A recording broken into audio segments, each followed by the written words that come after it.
Shalom, salam kemenangan. Ketemu lagi kita di Victorious Devotion saat ini.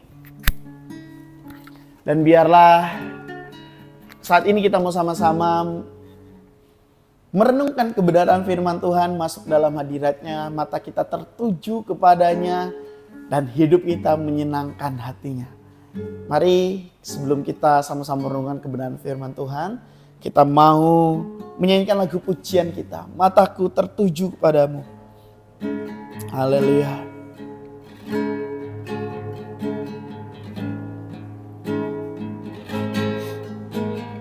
Mataku tertuju padamu.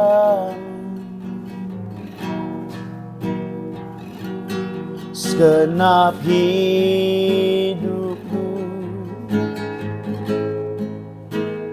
ku serahkan padamu.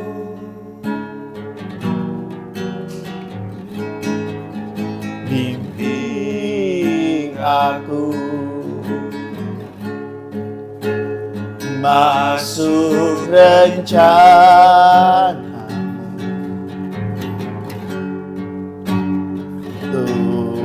membesarkan kerajaanmu.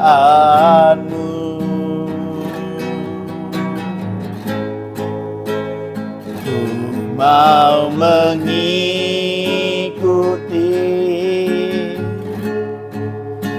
kehendak-Mu ya Bapa.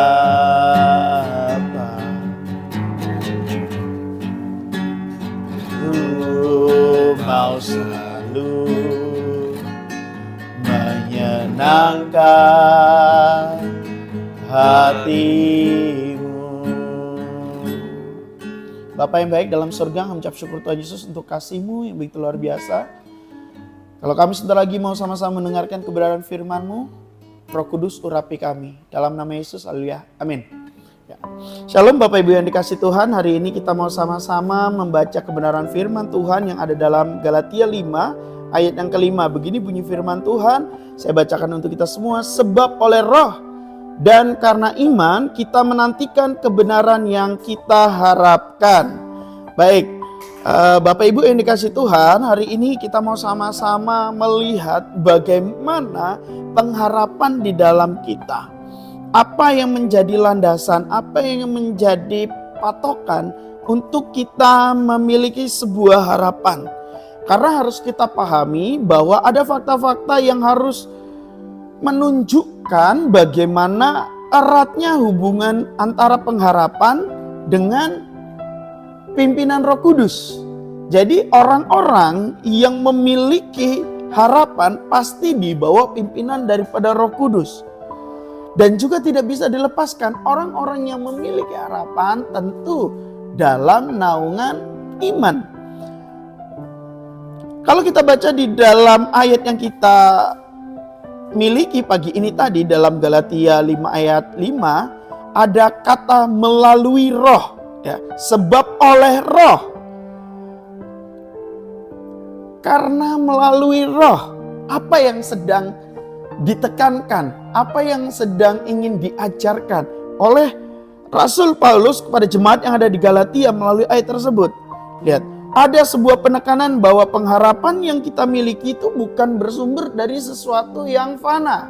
Jadi pengharapan kita itu bersumber kepada sesuatu yang metafisika, kepada sesuatu yang melampaui fisik dan matematika, melampaui sesuatu yang fana. Itu pengharapan kita letakkan kepada yang seperti itu, lebih daripada apa yang kelihatan oleh mata. Nah, siapa yang kita taruhi harapan tersebut yang melampaui daripada hal-hal fisik tersebut, Bapak Ibu yang dikasih Tuhan, ya, pengharapan yang tidak bersumber kepada kekuatan dan kemampuan kita sendiri, pengharapan yang tidak bersumber kepada kondisi dan keadaan kita, tetapi kepada Tuhan Yesus Kristus. Kalau kita perhatikan di dalam kalimat yang selanjutnya, yaitu dan karena iman. Wah, ada dua kata kunci yang menarik. Sebab dan karena. Sebab karena. Sebab karena. Ini merupakan sebuah landasan yang harus kita miliki, alasan yang harus kita punya untuk kita menaruh harapan. Karena iman dan karena iman. Iman ini kita tujukan kepada siapa? Atau iman ini apa? Iman yang kita miliki ditujukan kepada Sang Juru Selamat kita. Ya, ini merupakan adalah sebuah kunci dalam kita menjalani proses kehidupan. Awas, jangan sampai salah kita menaruh iman kita. Jangan sampai salah kita menaruh harapan kita. Pengharapan kita kepada Yesus Kristus itu didorong, dilandasi, beralaskan karena iman kita yang teguh kepada Yesus Kristus. Tanpa iman, kita tidak akan pernah bisa melihat Allah. Tanpa iman, kita tidak akan memiliki landasan yang kuat. Handphone ini ada karena kelihatan. Lalu bagaimana Allah yang tidak kelihatan? Bagaimana kita bisa meyakini bahwa Allah yang tidak kelihatan itu Dia ada? Jawabannya adalah dengan iman. Bagaimana kita bisa meyakini bahwa rencana Tuhan yang indah di dalam kehidupan kita di masa yang akan datang akan terjadi dalam kehidupan kita? Dengan iman. Dan harus hati-hati Bapak Ibu Saudara yang kasih Tuhan, iman itu berbeda dengan positive thinking. Wah, itu dua hal yang berbeda loh. Sangat jauh berbedanya. Positive thinking itu lebih kepada egosentris dan antroposentris. Tetapi kalau iman adalah teosentris. Pusatnya kepada Tuhan. Jadi pada saat kita beriman, kita memposisikan diri, menundukkan diri kita kepada Sang pribadi yang kita imani, yang kita percayai. Karena iman ini merupakan sebuah dorongan yang kuat untuk kita. Lalu kita perhatikan kalimat yang selanjutnya. Ada kata menantikan pengharapan akan kebenaran. Kita menantikan kebenaran. Wow. Menanti-nantikan pengharapan akan kebenaran. Berarti di sini pengharapan kita tidak boleh salah. Bapak Ibu yang kasih Tuhan, apa yang kita harapkan itu harus tepat. Umat Allah, kita sebagai umat Allah yang penuh dengan pengharapan, tidak boleh hanya menantikan pengharapan yang secara universal, yang secara umum saja. Enggak, Bapak Ibu yang dikasih Tuhan. Tetapi harus ada pengharapan yang spesifik atau khusus. Apa pengharapan kebenaran yang kita nanti-nantikan? Apa pengharapan kebenaran yang kita tujukan kepada Tuhan kita Yesus Kristus? Pengharapan itu mengarah kepada janji-janji dan rencana Tuhan atas hidup kita. Jadi bukan hanya sesuatu yang sifatnya umum saja, tidak. Tetapi lebih spesifik, lebih khusus. Yang dinyatakan, yang ditujukan, yang dimaksudkan melalui apa? Kebenaran firman Tuhan. Ini Bapak Ibu yang dikasih Tuhan. Maka kebenaran kita, maka pengharapan kita akan kebenaran tidak akan sama dengan orang-orang yang tidak mempercayai bahwa Alkitab adalah firman Tuhan. Yang tidak mempercayai bahwa Yesus Kristus adalah Tuhan dan Juru Selamat. Itu akan berbeda. Jadi pengharapan kita akan berbeda dengan orang yang di luar sana. Mereka bisa mengalami pernyataan umum, yes.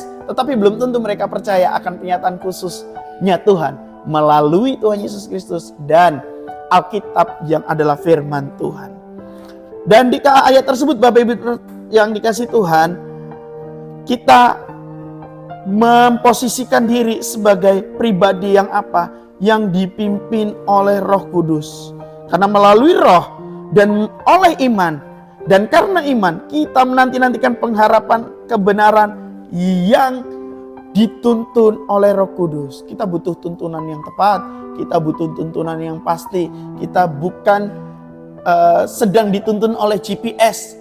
Karena pada saat kita menggunakan GPS saja di Google Map di handphone, terkadang kita bisa disesatkan. Nah, tuntunan kita bukan seperti itu. Tuntunan kita adalah dituntun oleh Roh Kudus sehingga bimbingan dan pimpinan yang diberikan kepada kita akan menjadikan kita memahami dan mengalami pengharapan yang berasal dari Tuhan. Nah, Bapak Ibu yang dikasih Tuhan, izinkanlah Roh Kudus untuk membimbing kita. Jadi tema sharing firman Tuhan pada hari ini, pengharapan dalam bimbingan Roh Kudus, bukan hanya sekedar tema, bukan hanya sekedar sesuatu yang didengarkan, tidak. Tetapi benar-benar kita mengalami, menikmati bimbingan daripada Roh Kudus itu untuk kita dapat melihat pengharapan kita bukan pengharapan yang sia-sia. Amin. Buat firman Tuhan pada hari ini, bila kita sama-sama menikmati hidup dalam bimbingan Roh Kudus. Mari kita berdoa. Bapa yang baik dalam sorga, kami bersyukur Tuhan atas kasih-Mu. Terima kasih Tuhan untuk bimbingan-Mu dalam kehidupan kami. Bimbing kami, tuntun kami untuk kami terus menjadi umat-Mu yang berharap kepadamu. Berharap kepada kebenaran yang khusus yang berasal daripadamu ya Tuhan. Bila kami dipuaskan dengan pengharapan yang berasal dari Allah yang memberikan kekuatan kepada kami. Terima kasih, kami siap menjalani kehidupan kami. Dalam nama Yesus, haleluya, amin. Nah Bapak Ibu yang dikasih Tuhan, sampai ketemu di Victorious Devotion yang akan datang. Shalom, Tuhan Yesus memberkati.